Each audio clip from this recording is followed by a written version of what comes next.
crisis asigi matangda akhoi kaya khanna akhoi prime minister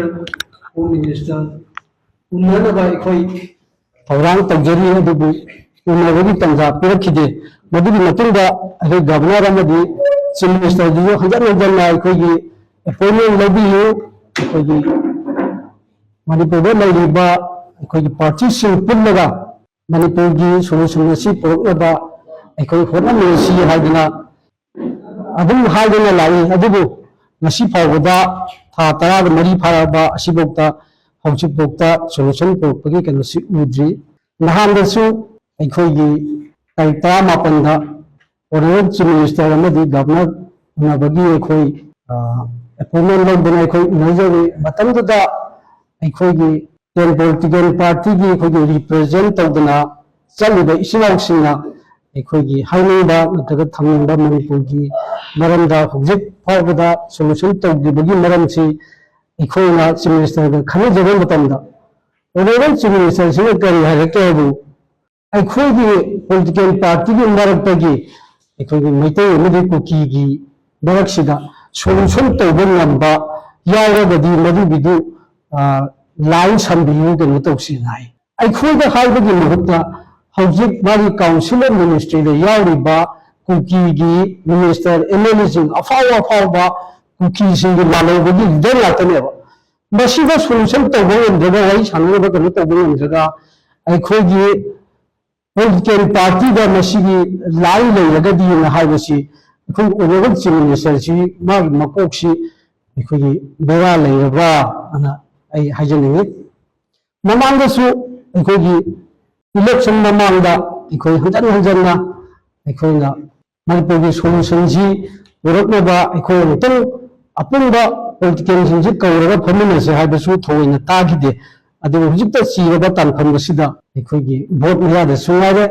मणिपुरदा लैरिबा हुजिक BJP की लेंगाक शासनसिना एमपी अनिमुकसे मखोइना कागनी हाइ अदुबु लाइबक फबदगी अखोइगी ओपोजिशनना मणिपुरगी एमपी अनिखक लैबसी लोंबो ओपोजिशनना फंगखरे मसी मखोइ इकाइनाइ अदुबा कईगुंबा हाइबा एमपी इलेक्शन असिदा फ्री एंड फेयर ओइना अखोइगी कनो सितरमबा इलेक्शन की तरमबा अखोइगी लाख अमगा लिसिंग तरा हेन काइबसे लाख मरीगी मयादा हेलगा कागन अदुगा मसी ममांगदा अखोइगी बीजेपी की एमएलए सिंह हाइखरे एमएलए मना हाइखरे मणिपुरदा हौजिक ड्रग की वॉल ऑफ ड्रग की करीगी कनो तौरिबसे बीजेपी की एमएलए मिनिस्टर मसीगी चावरबा मखोइगी कनो यावनेना एमएलए अबना हाइग्रब हाइबा एमएलए दुगा तोबनी चावबनी हाबदु मसक खंगबनिना मदु करीगिदमक्ता बीजेपी मसेना मसी सुमाइना करो तौदना कनानो करीनो मसक बनी हाइगिदिबा करीगिनो अदु मदुदा सुनते बीजेपी आबसनी अखोइ मणिपुरदा लैरिबा लेंगाक शासन पाइरिबा कनोसी थबंदा तौबे भाषण सरकार लेना मसाना हाइग्रबनी बीजेपी आबसे अखोइगी मखोइ खकी सरकार से काइदबा मखोइगी मिनिस्टर की फंता दगा लोरे हाइना खंबा अदुगुंबा पार्टी अमनी यामबा ड्रग कया क्रोर कया की ड्रग फारगा हाइबा ड्रग तुगी मपुसी तो मनी चावबनी हाइबा पुथोको लोता कैसु लेतबा ड्राइवर अमबु सिंह तौगिबा मरम मदुना मसीगी कनोसे हाइकिबा एमएलए अदुना अखोइगी बीजेपी की एमएलए मिनिस्टर यावे हाइबसे सब चाबा खुदमनी मदुगी कनोसे अदुना अहानसु याम सांगसु नांजरे हौजिक लैरिबा मणिपुर की अखोइगी इशू असे अखोइगी क्राइसिस असि थात्रा मरी मपुंग फारबनी ngasi फावदा बीजेपी की सेंटर अमदी स्टेट लैरिबा बीजेपी की डबल इंजन जिया अखोइगी लोसनबगी सॉल्यूशन पोकदबगी अखोइगी मरम उबो फंगदे हौजिक फावदा हौजिक तगदबा थबकसे मसीगी ओना तैनदबा तौरगा अदुम नाथैने लैबगी मोंगदा तौई अदुना मसीगी कनोसी अखोइना हजन हजनना अखोइगी मरुओइबा अखोइगी प्राइम मिनिस्टर होम मिनिस्टर दा चत्तबा कयाक हद हाइरगसु मसी अखोइगी उसिनदबा तासिनदबदंगा अदुम